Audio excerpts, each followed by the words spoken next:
Erev Tov to everybody. We want to thank David Fried for sponsoring the Dvar Torah for this week, Parshat Pekudei, Parshat HaChodesh, and it's Le'ilu Nishmat, his brother, Michael ben Moshe Yitzchak, that his neshama should have an Aliyah Began Eden. We all know that there were delays in the completion of the Mikdash, of the Mishkan. The Midrash says that actually the Mishkan was completed basically on the time of Hanukkah, which was a couple of months before Nisan. Hashem gave a tzivui to Moshe Rabbeinu that the dedication of the Mishkan and the erection of the Mishkan has to be done on Rosh Chodesh Nisan. What was the reason for the delay? Why was it held in like abeyance from Hanukkah until Nisan?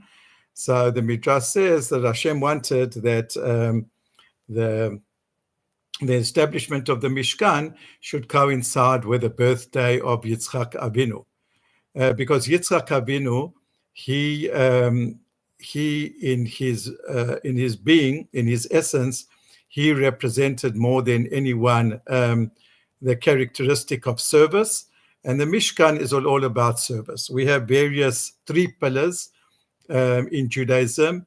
It's learning, Torah, Gemilut Chasadim, loving kindness, and also Avodah, service to Hashem. And each one of the Avot represented, they all did all three, but they were experts in one particular midah.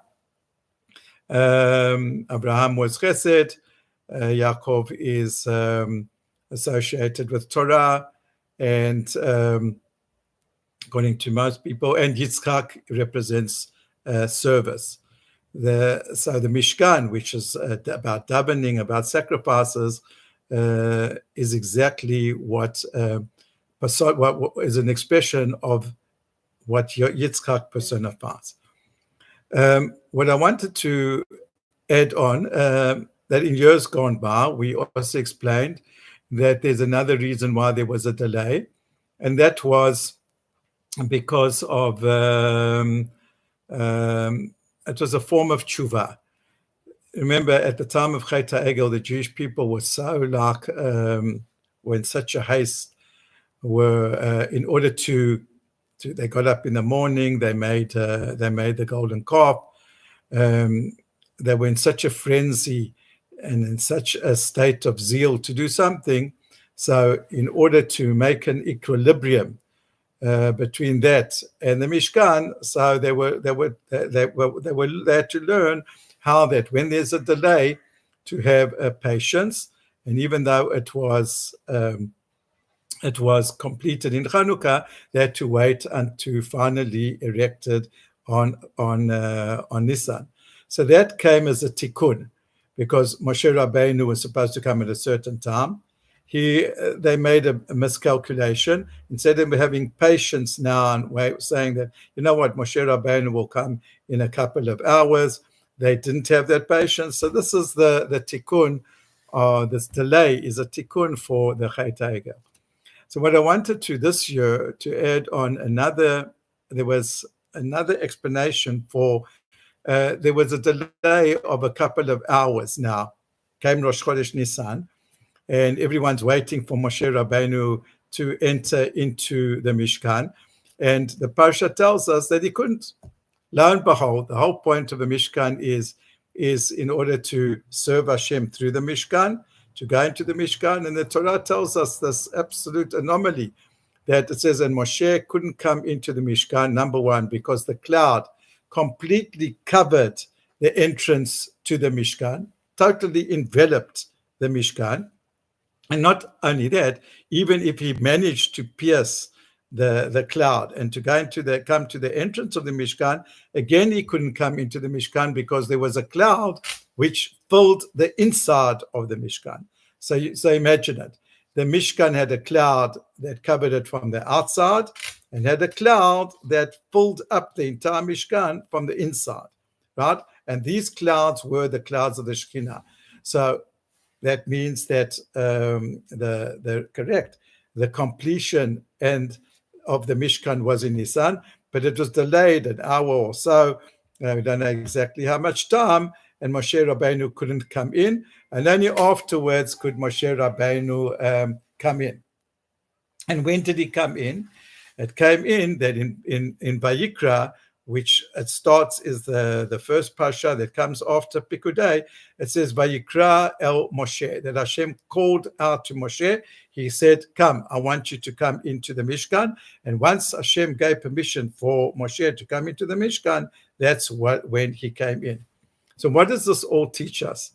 What it teaches us is a very, very fundamental principle, and that is that we shouldn't look at mitzvot as like something which is like magical, and that automatically when we do the correct mitzvah, there has to be a proper the result that we expect.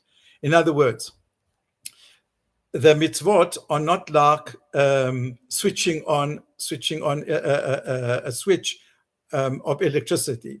It's not that when I come into a house, I switch on I press the switch, and when I do the correct thing, I press the switch, automatically the electricity there, if there's light there, it goes on. Now, some people think that that's how mitzvot work. If we do the right thing, it's like pressing the switch, and then the bulb is going to, or the electricity is going to come on.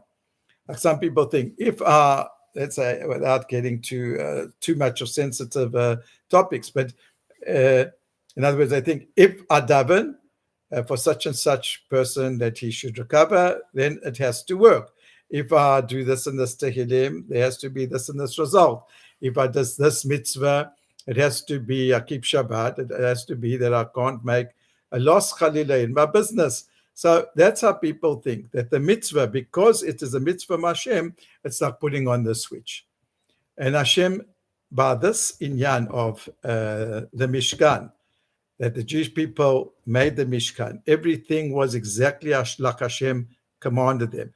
It repeats 18 times in the parasha, that every phase of the building of the Mishkan was done kasher tzivah Hashem, like Hashem commanded.